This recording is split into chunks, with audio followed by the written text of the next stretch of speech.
Good morning, Robert. Good morning, Chi-Chi.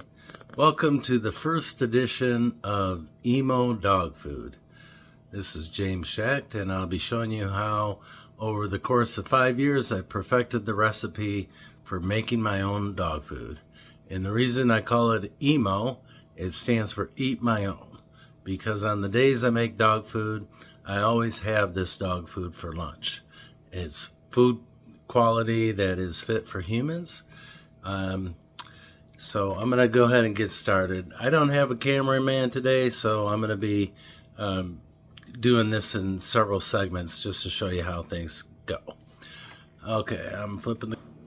So first off, let me just show you what the ingredients are.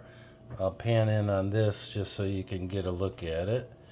I won't read that off. You can read that yourself.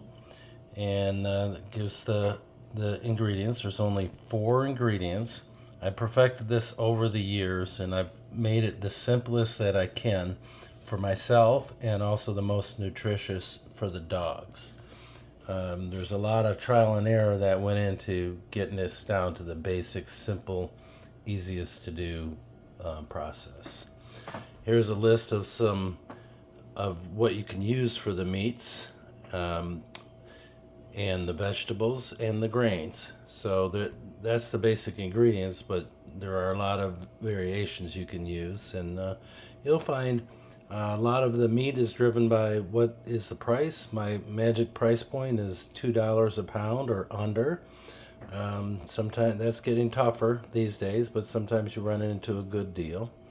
And then the grains and the veggies are all about what the dog likes, and you know, you'll find the right thing. So, and it's also availability. So I'm just going to pan around and show you the ingredients I have left out. There's my 2 number 10 cans of green beans, because this is the full recipe. It makes over 20 pounds of dog food. And I have a 2-pound bag of brown rice here. I like brown rice because it gives better nutrition. It's got the whole husk, and it just is better for the dog. And then today we're using boneless pork loins. This is kind of the premium, but I just moved to town and I don't know good sources for the meat. But I've tried bone-in pork and different things like that, but boy, it's really hard to deal with the bones. So I've decided to go with the boneless to make it easier. And you'll see I have 3 restaurant style or hotel pans here. These are the 4-inch type. I'm going to use 2 of them to cook in and 1 of them to mix ingredients in. So that's basically what I need to get started. Let me just show you a couple other things here. You'll see on my clock, if you can read that, it's before 6 a.m. I like to do it early in the morning because it's going to take about 4 hours, 4.5, 5 hours of cooking.